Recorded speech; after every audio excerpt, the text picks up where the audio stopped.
Okay, so we're displaying the snake on the monitor through the VGA from the FPGA. We have the keyboard as an input.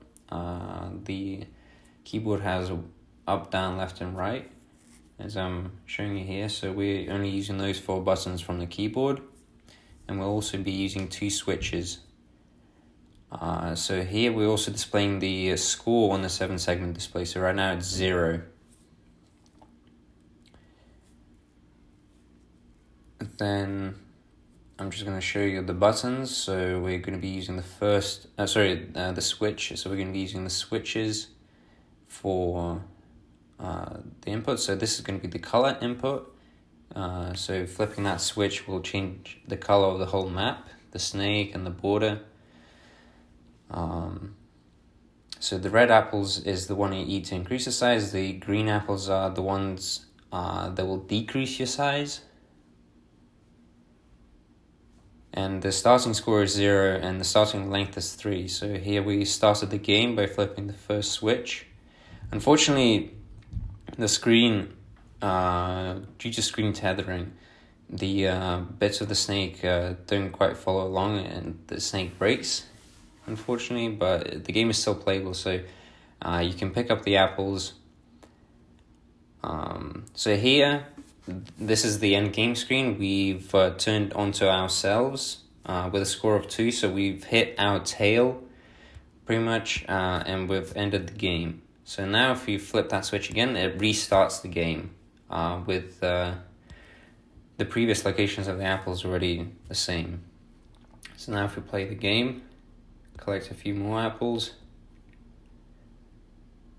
Unfortunately, we couldn't solve the error of the screen tethering. So this is one of our failures. So we collect the apples. Now let's say we try and go outside the border. If we go outside the border, the game ends again. So we can see that the score is 3 and now it's 0. So we restart the game and we can collect red apples to grow again and green apples to decrease the size.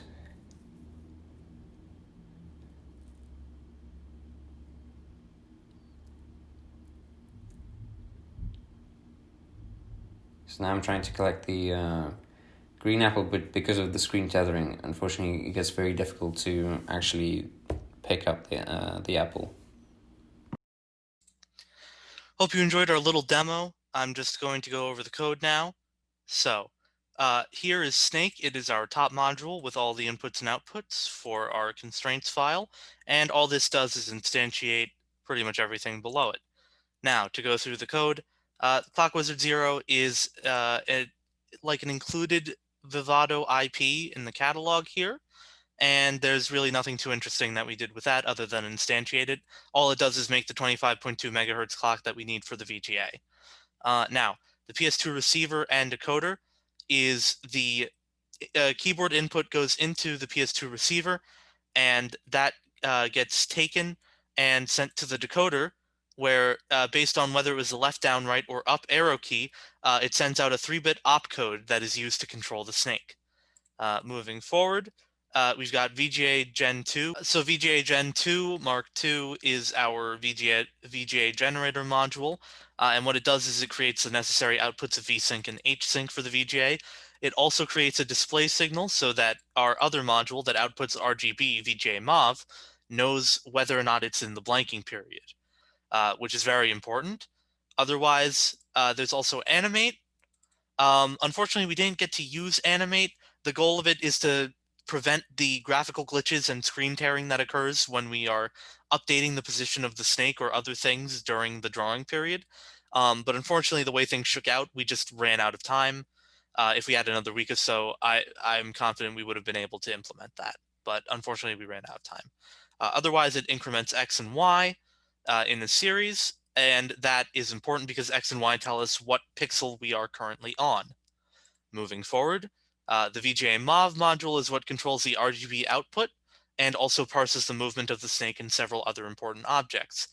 Now here we have 2 important instantiations, Apple Logic and Game Over. Apple Logic creates positions for the apple and the poison apple, and also controls whether if you eat a poison apple, your score goes down, or a regular apple, your score goes up. We generate the apples with pseudo-random logic as we have a counter that is constantly running, and we take modulos of that counter for the new apple positions. Now, it's pseudo-random because the counter is always running. However, the game doesn't start until the user pushes the reset button. So we can almost guarantee that it'll never be quite the same because humans are bad at pushing buttons. Next, the game over module, it tells us whether or not we are currently in a losing state. So here we have a huge collision detection conditional statement, and it basically checks, are you in the position of a previous position, aka a body part, and do you have a high enough score for that body part to be unlocked? Because if not, well, you're allowed to be there. So if you are in the position of a body part you have unlocked, aka you are colliding with yourself, or you are out of bounds, you are in a game over state. Otherwise, you are not. Very simple. Now, back to VGA Mauve. So here's a little reset button there. And if it's a game over, we have our special opcode 3'B100 for move, which is saying the snake should not move. Otherwise, we have our input movement from the decoder. Now we have a case statement for it. So let's say 3'B000. That means the last key that was pressed on the keyboard was the right arrow key. In that case, what we want to do is take our storage register, which stores old positions of the head, and bit shift it to the left by 10. Every position of the snake or body piece can be represented by two 10-bit numbers, X and Y. So what this does is technically we are pushing the whole snake back, but visually the whole snake moves forward as every piece gets the position of the piece ahead of it. Then we put the head of the snake in the beginning of the storage register, and then we move the head of the snake as we need to, depending on the direction. So if we're going to the right, we need to move 20 pixels to the right on the X. Then we have three other case statements for whether or not it's the other directions, and our special 100 code for not moving. Now, for another thing, this is a big staggered if-else statement, which will tell us what RGB to output to the VGA. Now, if we are displaying and we are not in a game over state, we have this huge block here. So if we're in the range of the apple, 20 pixels both ways, we have RGB outputs, and we have the ternary operator for palette. Palette is the switch, which determines which color palette you are using. So very simple output right here, depending on that. And then the poison apple, the snake head, the snake body piece 1, snake body piece 2, so on and so forth. Past that, we're also checking for score to see if you have a high enough score, you've eaten enough apples to unlock that body piece. And that goes on for a while. Then every 20 pixels X and Y, we turn off the LED, we go 0, 0, 0. So we have that cool grid effect. Then if we're on the border of the screen, we draw in the border. And then otherwise, we have our blue background or our other background, depending on the color palette. Then, if we are in the drawing period, but we are in a game over state, we paint it red. And then if we are not in the drawing state, we want to output complete zeros as to not screw up the VGA. Finally, we're going over this top module here. This is all just recycled 7-segment display code from the previous labs. So very quickly, BCD control, you've got score on the first 5, and then you've got the actual score you have modulo 10 divided by 10 on the last displays. And those are all controlled with 8-bit operational codes that turn into 7-bit segment display codes. And as far as contribution goes, the clock wizard is made by Vivado, and the 7-segment display is just recycled lab code. Otherwise, we all worked on it a fair bit because we spent so much time on this project.